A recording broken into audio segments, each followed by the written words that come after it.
Hello guys, so now we're going to understand the structure of the Blazor server and file structure and all the stuff here. So last session we just set up the project, two different template. One is the Blazor server template and WebAssembly, and we just run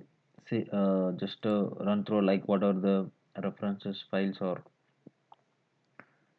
and how that is works and what is the pros and the cons both. So please look at my previous video if you are not aware. So this part of the series we are going to cover the Blazor server, uh, but still we are try to compare the both server and the WebAssembly. So we are going to do it. Okay, let's start with the Blazor server first. So as the Blazor server is the same as .NET Core application. So it has the program file and it's calling in the main method create host builder. So this is the method where helps to convert your application and host it, and the default configurations setup is placed in the short file. So here we have two different method. One is configuration service and the configure. So where configure we are enabling all the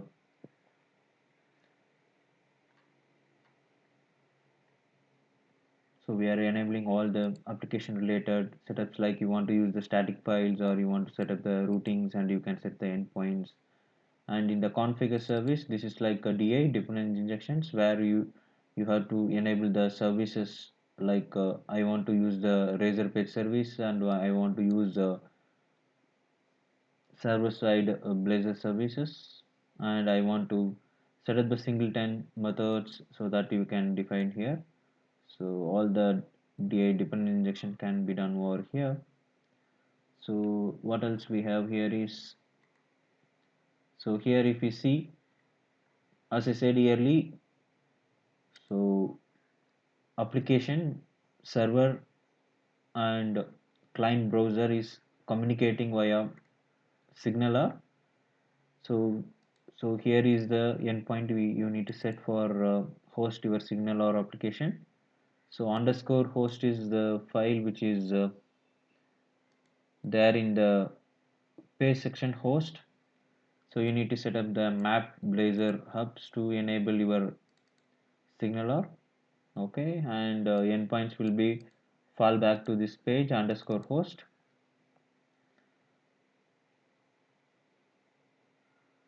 So this is the host page.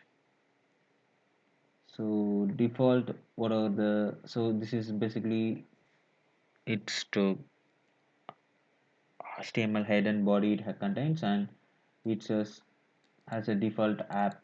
So here complete Blazor is driven through the component specific. So we're going to see in more deep. So we just try to understand what are the default application has. Here the section called app, which we are passing the component which is a type app. So type app is this. So here we have all the configurations, root configuration for this. Okay, let's go and look at app. So here defining the router. So if any root data is present, then return the root view along with the root data, and the options given to set up the default layout page, that is the main layout which is there in the shared.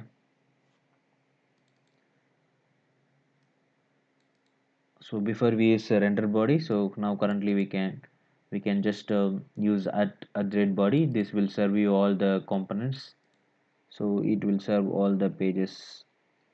This page is layout for all the pages, counter, error, fetch, index, all the things. Okay, so cool, let's go to the host.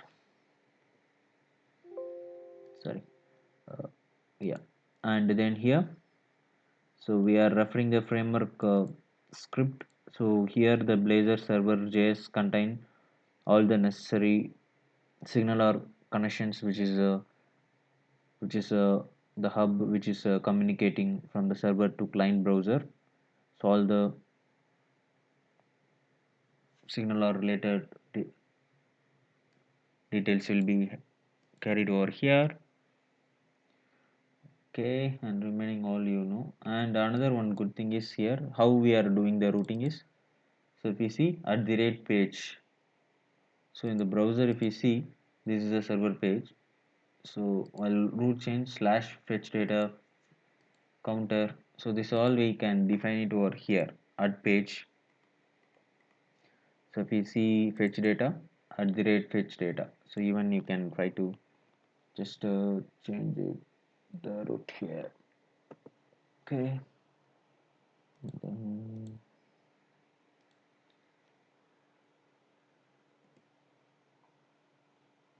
attempting reconnecting the server.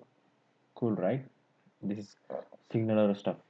If anything happens, modification, that's signaler will communicate to the browser, client browser accordingly. Okay, let's rebuild it. So meanwhile, we'll check it out other things. So like this is a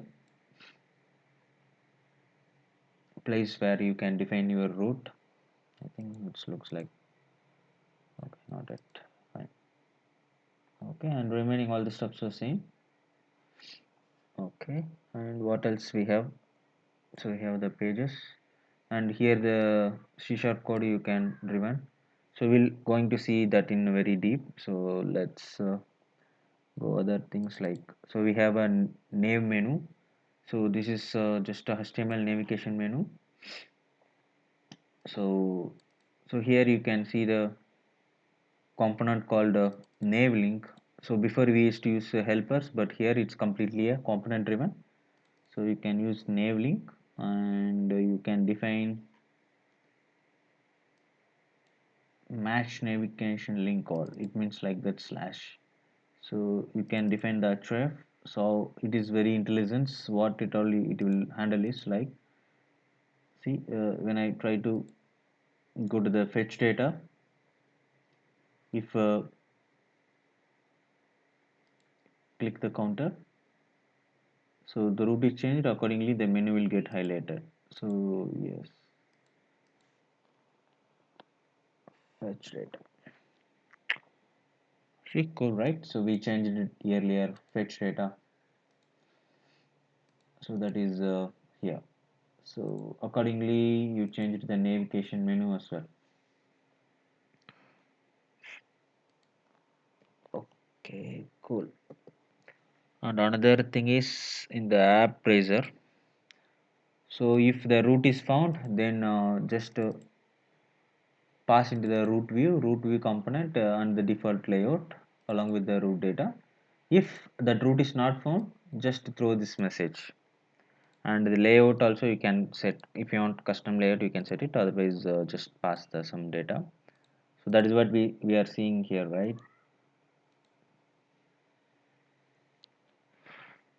See, now it is fine. If I try to access this, sorry, there is nothing to this address. That is what this message is popping up.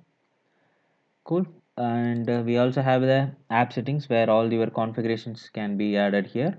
So same like ASP.NET Core. Okay, cool. And www root, we can have it all the CSS assets here, CSS images, all we can put it here. Okay, cool. I think mostly we covered everything. Then let's go to the WebAssembly project. So WebAssembly project, as I said, it is client based driven. So HTML single page application like index.html is the page where it has the component tab. Okay, and this is a script where your WebAssembly related framework related, it will be hand all the information will be handed over here.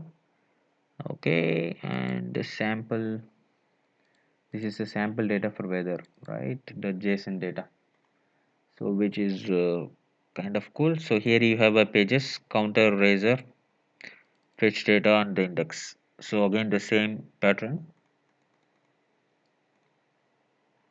So here we have only a program CSS, so it's directly creating the assembly host builder and the default app eraser where all your configurations will be here. If it's found, then go and pick up with your main layout all the things. Okay, and finally it will render in the HTML page only itself. This is the master page where all this razor components. This is dot razor is again a razor. It's a kind of components. Like if you are aware Angular, there will be a like it kind of a components where we can types of components kind of we can build it and render, right. The same way Blazor also it will work. Okay, cool. What else we have? Okay. Hmm, fetch data. So again it's like the same, exactly same, though additionally like as this is like HTML like Angular framework kind of approach. So you have to inject the HTTP client, and in the code section we try to invoke those JSONs and put it over the model and binding the data. That is what this the server side, which we have both the concepts, like we have a server as well as the client, both can be handled. So we're going to see very deep in the coming sessions.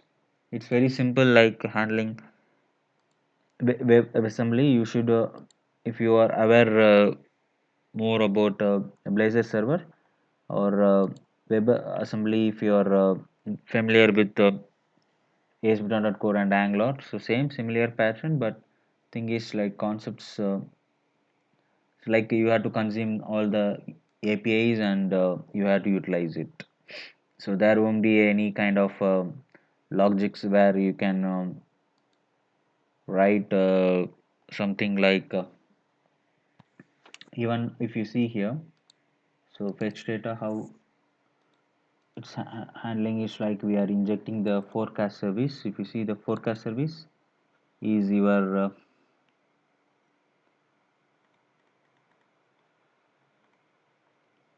so class and all the classes. So you just inject the class over here and just get the method directly and put it over here.